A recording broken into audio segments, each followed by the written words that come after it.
I dream ప్రేక్షకులకు స్వాగతం. ఇది నా పర్సనల్ ప్రోగ్రామ్. నేను మీ నాగేంద్ర కుమార్. నా ఎడిటర్స్ కట్ ప్రోగ్రామ్కి ఇప్పుడు చాలా స్పెషల్ గెస్ట్ ఐ డ్రీమ్ స్టూడియోకి వచ్చారు. ఆవిడే సత్యకృష్ణ గారు. చాలా మంచి డొమెస్టిక్ రోల్స్, సంసారపక్షమైన పాత్రలు, వాటితో ప్రేక్షకులకి చాలా బాగా ఐడెంటిఫై అయ్యాయి. ఇండస్ట్రీలో కూడా సత్యకృష్ణ గారు అనగానే ఇటువంటి కైండ్ ఆఫ్ క్యారెక్టర్స్ రాయాలని రైటర్స్, డైరెక్టర్స్ కూడా అనుకునేంత ఒక మంచి ఇమేజ్ని సంపాదించుకున్న సత్యకృష్ణ గారు ఇప్పుడు మనతో పాటు స్టూడియోలో ఉన్నారు. Let us welcome her with both the hands. నమస్తే అమ్మా. నమస్తే అండి. Welcome to our program. Thank you for honoring the ఎందుకంటే మీరు మధ్య రోజుల్లో ఎక్కడ ఎంట్రీ ఇచ్చినట్టుగా నాకు కనిపించలేదు.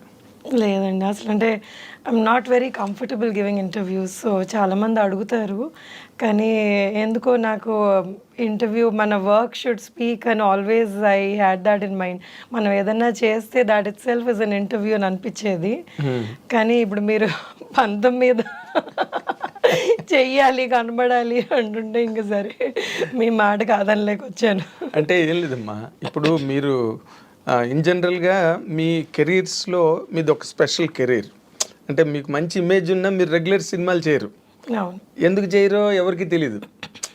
మీరు సైన్ చేయరా, లేకపోతే మీరు వచ్చిన క్యారెక్టర్లు మీకు నచ్చవా ఏంటి అన్నది అందరికీ ఒక $1 million క్వశ్చన్, లేకపోతే ఒక సస్పెన్స్ సినిమా. సస్పెన్స్ ఏం కాదండి. వాట్ హ్యాపెన్స్ ఇస్ నాకు ఒక లుక్ ఉంది. సో చాలామంది ఈ లుక్ని మనం మార్చి వేరేలాగా చెయ్యాలి అన్న రిస్క్ చాలామంది డైరెక్టర్స్ తీసుకోరు. So most of the time what happens is మనం ఒక ఇమేజ్ సెట్ చేసుకుంటే ఆ స్టీరియోటైప్ అయిపోతుంది అనమాట. సో బిగినింగ్ నుంచి నేను ఒక చిన్న కామెడీ, కానీ ఒక మదర్, వదినగానో, మదర్ అంటే ఈ మధ్య చేస్తున్నాను, వదిన, అక్క, ఇవి చేయడం బట్టి ఏమైందంటే అందులో సెట్ చేసేసుకున్నారనమాట. సో ఏదైనా డిఫరెంట్ ట్రై చేయాలి అంటే that person should actually want to risk that అనమాట. వీటితో మనం చేయగలమా అన్నది వాళ్ళ కాన్ఫిడెన్స్ ఉండాలి. వాళ్ళకుంటే ఇంక చేయించుకోవడానికి మీకేం అభ్యంతరం ఉండదు. నాకేం ఉండదండి. అంటే కొన్ని చూడండి, ఇఫ్ యూఆర్ ఆస్కింగ్ మీ ఎలాంటి క్యారెక్టర్స్ అభ్యంతరం ఉంటాయి అంటే, నేను నా బాడీ లాంగ్వేజ్ సెట్ కానివి అలాంటివి ఏమైనా అభ్యంతరం ఉంటాయేమో కానీ, బట్ అదర్వైజ్ యాక్టర్కి ఏ క్యారెక్టర్ వచ్చినా కానీ మనం చెయ్యాలనే ఉంటుంది కదా. వదిలేయాలని అయితే వదిలేయాలని 100%. కానీ అంటే ఇప్పుడు మీరు ఆనంద్ సినిమా నుంచి స్టార్ట్ అయితే, అంతకుముందు నార్మల్గా డాలర్ డ్రీమ్స్ బిగినింగ్, తర్వాత ఆనంద్తో మీరు బాగా ఎస్టాబ్లిష్ అయ్యారు. అందులో డైలాగ్ ఉంటుంది కదా, ఎవరు పేరు చెప్తే అని చిరంజీవి గారు ఇంద్ర సీన్ వేసి నువ్వు సినిమాలు ఎక్కువ చూస్తావు అన్నాడు. ఆ డైలాగ్ ఎంత పేలిందంటే థియేటర్లో. ఇప్పుడు కూడా ఎవరైనా సినిమాల గురించి మాట్లాడితే నువ్వు సినిమాలు ఎక్కువ చూస్తున్నావు. అవును, చాలా ఏళ్ళు చాలా మంది అది ఓత్పదం అయిపోయింది చాలా మందికి. అంటే మీరు ఆ జోనర్ క్యారెక్టర్స్ అంటే బాగా బోర్ కొట్టేసిందా మీకు? ఆనంద్ తర్వాత అలాంటి క్యారెక్టర్ అసలు హార్డ్లీ చేశాను, నేను చేయలేదు అసలు. Anand was one of the characters అంతే. దాని తర్వాత ఆనంద్ లాంటి క్యారెక్టర్ పడలేదు కూడా. Of course. బట్ మీరు తర్వాత రన్ ఆఫ్ ది క్యారెక్టర్స్ ఏవైతే ఉన్నాయో వాటితో మీరు కంఫర్టబుల్గా లేరండి? ఉన్నాను. అంటే ఇప్పుడు ఆనంద్ తర్వాత ఏమైంది అంటే, నేను ఆనంద్ తర్వాత ఇమీడియట్గా సినిమాలు చేయలేదు. ఎందుకంటే I had my baby and దాన్ని చూసుకోవడం వల్ల నేను కొన్ని 1-2 years చేయలేదు. దాని తర్వాత when I was back to Hyderabad, నేను బెంగళూరు నుంచి హైదరాబాద్ షిఫ్ట్ అయిన తర్వాత ఐ థాట్ ఎందుకు నాకు దేవుడు ఇచ్చిన అవకాశం ఎందుకు దీన్ని వదులుకోవాలని మళ్ళీ ఐ రీస్టార్టెడ్ మై కెరియర్ అనమాట ఆనంద్ తర్వాత. దాని తర్వాత కొంచెం చిన్న సినిమాలు అవి ఇవి పడుతుండగా బొమ్మరిల్లు ఇలాంటి సినిమాలు పడ్డాయి. సో బొమ్మరిల్లు కూడా నాకు మంచి పేరు తెచ్చింది. సినిమా హిట్ కాబట్టి. అవును, అది ఒక కల్ట్ ఫిల్మ్ కదా. అబ్సల్యూట్లీ అవును. సో తర్వాత వచ్చిన రోల్స్ అన్ని మీరు కంఫర్టబుల్ గానే ఫీల్ అయ్యారా, లేదా ఫోర్స్డ్గా చేశారా? ఫోర్స్డ్గా ఏమి చేయమండి. కానీ ఓన్లీ థింగ్ ఏంటంటే, ఇంకా కొంచెం చేసి ఉండి ఇంకా కొంచెం క్యారెక్టర్ మనది బాగా ఎలివేట్ అయ్యి ఉంటే, లేకపోతే మంచి క్యారెక్టర్ ఉంటే బాగుండు అని అనిపించేవి చాలా ఉన్నాయి సినిమాల్లో. కొన్ని మంచి సినిమాలు చిన్న క్యారెక్టర్ పడేది. సో అయ్యో ఇంత పెద్ద సినిమాలో ఇంకొంచెం పెద్ద క్యారెక్టర్ పడి ఉంటే బాగుండు అన్న ఫీలింగ్ ఎవరికన్నా ఉంటుందేమో. ఏంటి ఆ సినిమాలు మీకు ఎలా అనిపించింది?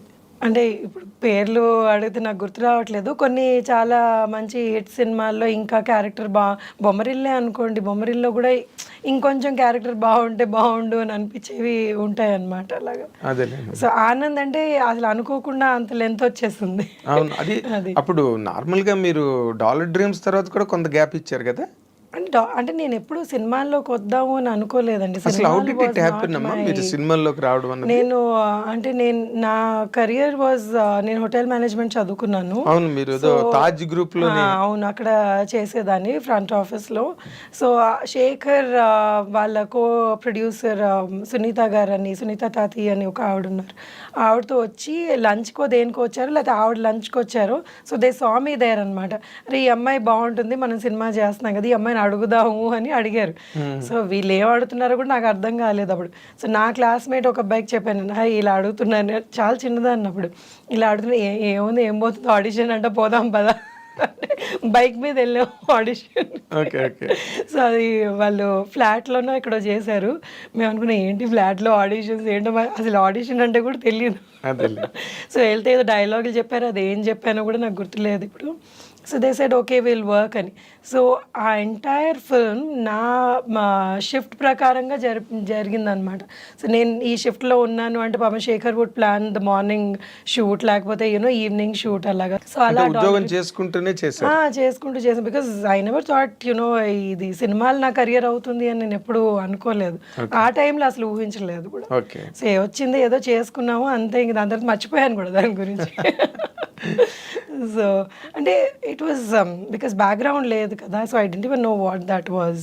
మీరు మామూలుగా మీ బ్యాక్గ్రౌండ్ ఏంటమ్మా? అంటే మా పేరెంట్స్ ఇద్దరు బ్యాంక్ అండి. సో దే యూస్ టు ఎస్బీఐలో పనిచేసేవాళ్ళు. అండ్ మా గ్రాండ్ పేరెంట్స్ కానివ్వండి ఏమన్నా వాళ్ళందరూ ఎంప్లాయీస్ అనమాట. ఓకే, సినిమాకి సంబంధించిన వాళ్ళు ఎవరు లేదు, అస్సలు కనెక్షనే లేదు. ఓకే, ఇక్కడ తెలంగాణలో ఊరు? నేను పుట్టి పెరిగిందంతా ఇక్కడే తెలంగాణ, హైదరాబాద్. సో ఆ ఎడ్యుకేషన్ అంతా కూడా హైదరాబాద్ లోనే చదువుకో. సో మీరు హైదరాబాద్ పిల్ల అనమాట. అవును, తెలంగాణ అంటే ఆంధ్ర, పేరెంట్స్ ఆంధ్ర అయినా కానీ నేను పుట్టి పెరిగిందంతా ఇక్కడే. ఆంధ్ర అంటే ఎక్కడమ్మా? గుంటూరు. ఓకే. బట్ అమ్మది రాజమండ్రి, ఫాదర్ది Guntur. But born and brought up అంతా మీరు ఇక్కడ వాళ్ళు ఇక్కడికి వచ్చేసారు అనమాట ఉద్యోగాలకి, దానికి వాళ్ళు ఇక్కడికి వచ్చేస్తే ఇంకా మేము ఇక్కడే పుట్టాం. అంటే తెలంగాణ వేరు, ఆంధ్ర వేరు, బట్ హైదరాబాద్ మళ్ళీ కంప్లీట్ గా సెపరేట్ గా వేరే. అవును, ఇక్కడ ఆంధ్ర వాళ్ళు యాక్చువల్లీ చాలా ఎక్కువ మంది ఉన్నారు. తర్వాత హైదరాబాద్ కల్చరు అంటే వెర్స్టైల్ పీపుల్, ఇక్కడ వేరియస్ స్టేట్స్ నుంచి గట్రా ఉండడం, వెరీ కాస్మో పాలిటిక్స్ సిటీ. అవును, మీ గ్రోయింగ్ అంతా ఎలా నడిచిందమ్మా ఇక్కడ? అంటే యు ఆర్ ఫాస్ట్ గర్ల్ అంటే మామూలుగా ట్రెడిషనల్ కన్వెన్షనల్ గర్ల్ మీరు? అంటే I can be both. So ఇటు I can understand what fast, because నా ఫ్రెండ్ సర్కిల్ ఇలా కూడా ఉన్నారు. And being traditional because I'm married and so మా ఇన్ లాస్ సైడ్ వీళ్ళందరూ చాలా ట్రెడిషనల్. సో అలా కూడా ఉంటాను అనమాట. So I can adapt myself to both the cultures. అంటే మీకు చాలా తొందరగా అయిపోయినట్టుంది మ్యారేజ్ కదా? అరేంజ్డా love marriage? Love marriage. Okay, love come అరేంజ్డా? Love come arranged. Absolutely right. అదే అంటే వెంటనే మిస్ అయిపోయి వెళ్ళిపోయి చేసుకున్న కైండ్ ఆఫ్ మ్యారేజ్ కాదు, అందరికి తెలిసి. అవునవును, పెద్దవాళ్ళకి చెప్పే చేసుకున్నాం. అంటే ఇప్పుడు వాళ్ళ పేరెంట్స్ కూడా తను కన్విన్స్ చేసి, వాళ్ళు కొంచెం ఇబ్బంది పడ్డారు ఎందుకంటే తెలుగు అమ్మాయి అని, వాళ్ళు తమిళియన్స్. తెలుగు అమ్మాయి అని కొంచెం వాళ్ళు they were not very comfortable. But my husband's cousins and all చాలా వాళ్ళని కన్విన్స్ చేసేసి, లేదు మంచి అమ్మాయి, అదే నబ్బడిలో మంచి జడ ఎవరికి తెలియదు కదా, సో కన్విన్స్ చేసి అందరూ నటిస్తారు కదా పెళ్లికి ముందు, తర్వాత పెళ్ళి అయిన తర్వాత కదా. అయ్యో మరి అంటే నటిస్తారు అని ఏం కాదు కానీ జనరల్ గా పెళ్లికి ముందు అందరూ ఎవరి బార్డర్స్ లో వాళ్ళు ఉంటారు. They want be good, best side portray చేస్తుంటారు. పెళ్ళాక అసలు సినిమా స్టార్ట్ అవుతుంది. అవును, అబ్సల్యూట్లీ రైట్. కానీ ఇంకోటి ఏమైతుందంటే యాజ్ యూ గ్రో కదండి, they are lot of things that change with in us also. మన వ్యక్తిత్వం చేంజ్ కాదు కానీ కొన్ని మనకి మనం వాట్ వి ప్రయారిటైజ్ ఇవన్నీ చేంజ్ అవుతూ ఉంటాయి. సో పెళ్ళైన వెంటనే లేదు మనకి ముందు ఒకలాగా ఉన్నావు ఇప్పుడు ఒకలాగా ఉన్నావు అంటే we can't even say that. ఎందుకంటే ఎవరి జర్నీ వాళ్ళది, ఆ జర్నీలో వాళ్ళు మారుతూ ఉంటారు. సో అది యాక్సెప్ట్ చేసి if you're still together then that's the marriage కదా. అవును, ఎగ్జాక్ట్లీ అదే మ్యారేజ్ అంటే. మనం లేదు మనకు సెట్ కాలేదు అంటే you have to be prepared for such things. కొన్నిసార్లు సెట్ అవ్వవు. సెట్ అవ్వవు ఒకసారి. ఈ చేంజెస్ లో కొన్ని డిఫరెన్స్ వస్తుంటాయి. మీకు ఎప్పుడు you're happy, comfortable in my marriage? And my marriage అయ్యి ఇప్పటికి 24 years అండి. So we did have ups and downs లేని మ్యారేజెస్ ఉండవు కదా. సో అప్స్ అండ్ డౌన్స్ ఉన్నాయి. We used to fight and again లేదంటే లవ్ మ్యారేజ్లో అదొకటి ఉంటుంది ఎక్కడో. నువ్వేంటి మాట్లాడేది, సో నువ్వు ఎక్కువ అంటే నేను ఎక్కువ అన్న ఫైట్స్ చాలా ఉంటాయి. ఇప్పటికీ మా డాటర్ అంటుంది ఇప్పుడు ఇంట్లో పని వాళ్ళు కొట్టుకుంటారంటే మీరిద్దరు వారు ఆపండి అని. అంటే ఏం లేదంటే ఇట్స్ జస్ట్ దట్ డిస్కషన్ అనమాట. ఎవరు తగ్గవు బేసికలీ లేదు అని. నేను ఫైనల్గా ఆయనే తగ్గుతారు. అదే మరి. సో నేను మరీ కొన్నిసార్లు బాగా మొండికేస్తాను, but he gives up. I'm sure he gives up. Okay. అంటే మీ మ్యారేజ్ అయిన తర్వాత మీ ఇల్లాస్ గట్ట అంతా హ్యాపీగా సెట్ అయ్యారు? చాలా హ్యాపీగా అండి. వాళ్ళు నాతో పాటే ఉండేవాళ్ళు చాలా ఏళ్ళు. We all live together, it's joint family. ఇప్పుడు వాళ్ళు లేరు, పోయి కొన్ని ఏళ్ళు అవుతుంది. ఇప్పుడు మా అమ్మ నాతోటే ఉంటుంది. అవునా? సో దట్ ఈస్ అంటే for me that's very important. I like my family being together and అందరం కలిసి ఉండాలి అని. మా ఇన్లాస్ కూడా they are pretty old. So I never like them మీరు వాళ్ళు ఎక్కడికైనా వెళ్ళడం కొన్ని రోజులు వెనక్కి వచ్చేయండి అనేదాన్ని. So I had a very good bonding with them and చాలా వెరీ నైస్ పీపుల్. ఇనిషియల్గా వాళ్ళకి అంటే ఐ వాజ్ వెరీ యంగ్. 7ంటికి లేచేదాన్ని, వాళ్ళకి 5ంటికి లేవాలి. సో ఈ సాంప్రదాయాలు ఎక్కువ ఉండేటప్పటికి ఆ చిన్న చిన్న ఇవి అయ్యేవి. But later on they kind of సొంత కూతురు కంటే ఎక్కువగా చూసుకునేవాళ్ళు. ఇంకా దాని తర్వాత దే వర్ లైక్ నేను లేదే అసలు ఆ పేరెంట్స్ లాగా అయిపోయారు నాకు. సో నేను ఎంత గొడవ చేసినా కానీ నా వైపుకే మాట్లాడే. Very nice. కాబట్టి నార్మల్గా అంటే మీరు చెప్పేది చాలా ఇంపార్టెంట్ పాయింట్ సొసైటీకి.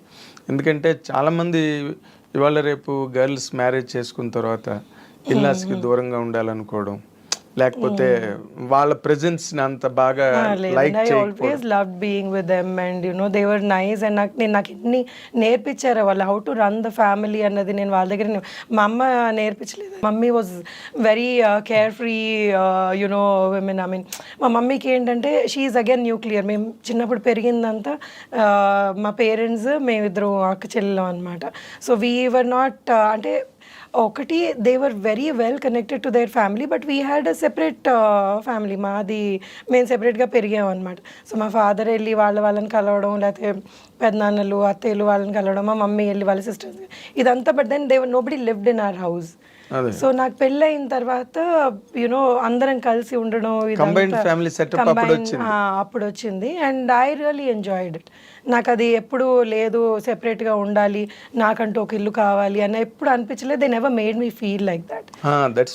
They never made me feel like that and they taught me so many things.